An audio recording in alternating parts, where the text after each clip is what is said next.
Comme beaucoup d'autres livres de Malebranche, l'ouvrage connut le succès, ce dont témoignent ses rééditions en 1690, 1696 et 1711. À l'occasion de l'édition de 1696, Malebranche ajouta à son texte une copieuse préface, et peut-être après qu'il eût été sérieusement malade, 3 entretiens sur la mort. Curieusement, il parle assez peu de la mort et nous avons décidé de ne pas les faire figurer dans le présent volume pour ne pas l'alourdir.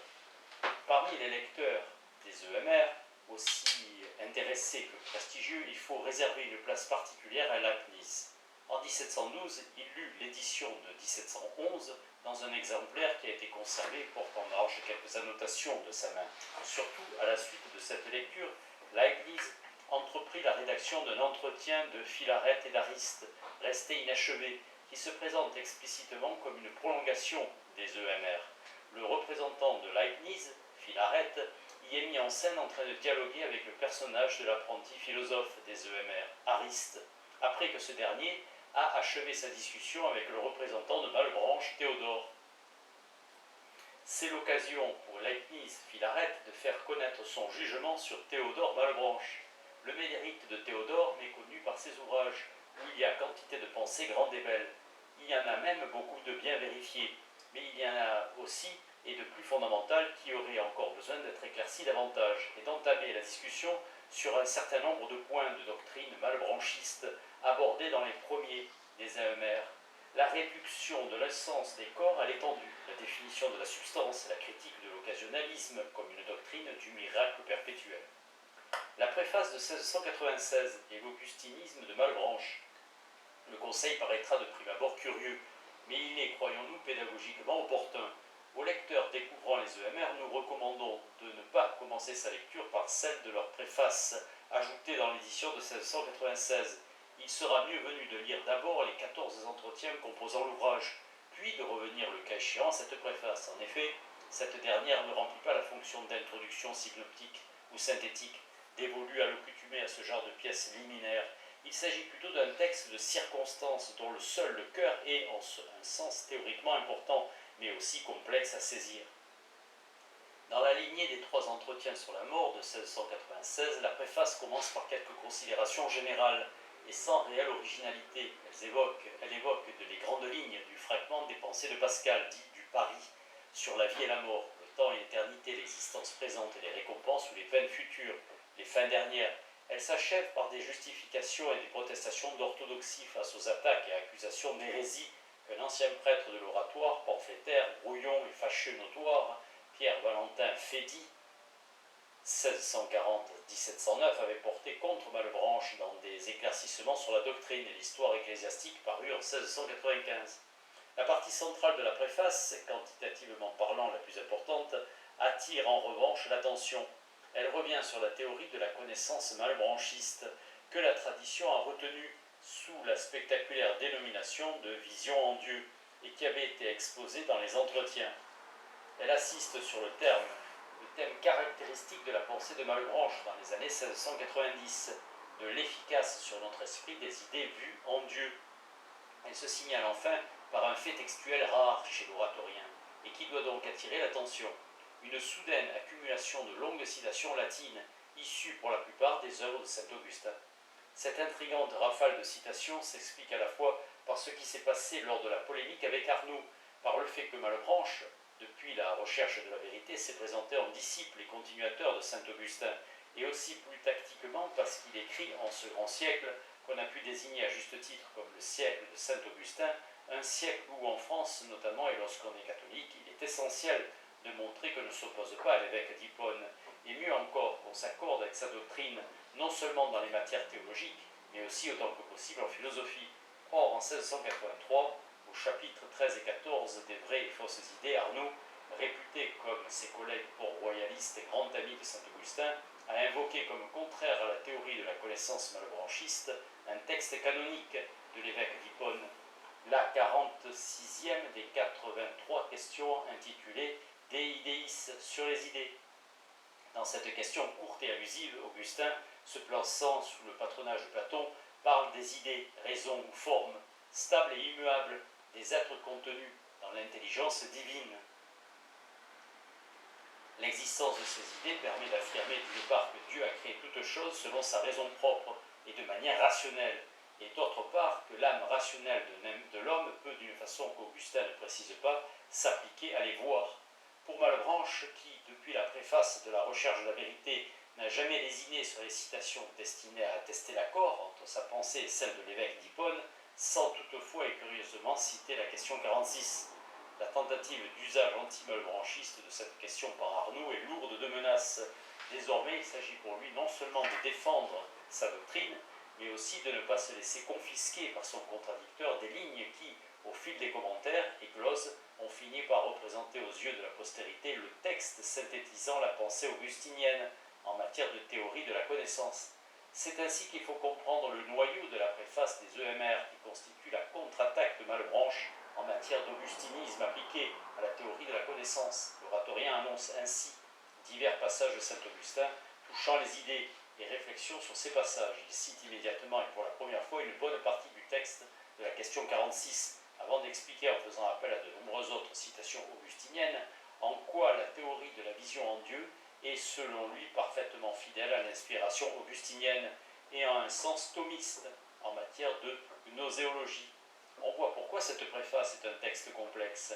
Il est très contextualisé. Il se justifie une fois encore par le déroulement de la polémique avec Arnaud et constitue de la sorte comme une retombée dans le mode polémique auquel Malebranche avait cherché à échapper en rédigeant les EMR, et pour toutes ces raisons, il propose une approche biaisée et en définitive peu explicite des points de doctrine qui y sont mentionnés. Considérée plus généralement, cette préface offre ça en revanche une piste de réflexion sur la catégorie augustinisme ou augustinien en histoire des idées et de la philosophie.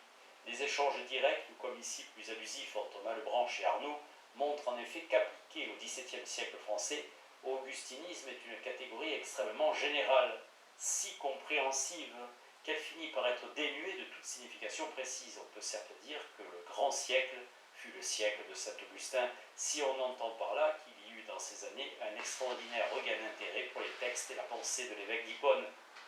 Mais il est clair qu'il y eut plusieurs augustinismes, ou bien différentes façons d'être augustinien. Sur la grâce et la prédestination, Arnaud est, comme on le sait, augustinien, alors que Malebranche, lui, ne l'est sans doute plus. En revanche, pour la théorie de la connaissance humaine, c'est bien Malebranche qui est fidèle à une position inspirée par Augustin, c'est-à-dire une théorie qui affirme la présence d'une illumination divine dans la connaissance naturelle, quand Arnaud, lui, s'en éloigne. Ces auteurs qui, de façon si différente, se réclament d'Augustin, indiquent donc qu'en histoire de la philosophie du XVIIe siècle, il faut au moins préciser le domaine auquel on applique la catégorie d'augustinisme. Augustinisme épistémologique, augustinisme concernant la grâce et la prédestination, si on veut en user avec un minimum de rigueur. Des entretiens, le genre dialogue philosophique était en vogue au XVIIe siècle, qu'on songe par exemple au dialogue inachevé de date incertaine que Descartes rédigea sous le titre de Recherche de la vérité par la lumière naturelle, aux nombreux dialogues leibniziens, Confessio-philosophie, Entretiens de Philarète et d'Ariste, Nouveaux essais sur l'entendement humain, ou encore quasiment contemporain des EMR aux Entretiens sur la pluralité des mondes de Fontenelle, 1686. Il n'est donc pas surprenant que Malebranche ait choisi, en adaptant aux exigences de sa philosophie, cette forme littéraire pour proposer sa somme à un public assez large, d'honnêtes gens comme pouvait l'être Madame de Sévigné, qui avouait préférer les dialogues malebranchistes à la recherche de la vérité trop technique. Les EMR mettent en scène trois protagonistes dont on peut penser qu'ils rendent concrètes les réflexions que Malebranche consacra à l'amitié, notamment dans le traité de morale. Leurs profils intellectuels sont bien définis et ils sont dotés d'une certaine épaisseur psychologique, ce qui les distingue des ectoplasmes littéraires réduits à une pure fonction d'exposition de thèse qu'on trouve parfois dans ce genre de texte. Théodore, étymologiquement le don de Dieu, le même personnage, peut-on penser que celui des conversations chrétiennes est le porte-parole de Malebranche, celui qui est justement chargé de transmettre le don de Dieu, qui est la vérité. C'est lui qui, de façon très pédagogique, mène les conversations, oriente, voire reprend parfois, mais toujours avec douceur, son interlocuteur. En ce sens, Théodore figure du point de vue de Malebranche un parfait moniteur, au sens où l'oratorien, pour réserver, comme le demandent d'ailleurs les évangiles, le titre de maître à Dieu seul, stipule qu'un homme qui en instruit un autre ne peut être que son moniteur. un penseur et passeur à la fois intelligent, patient et bon.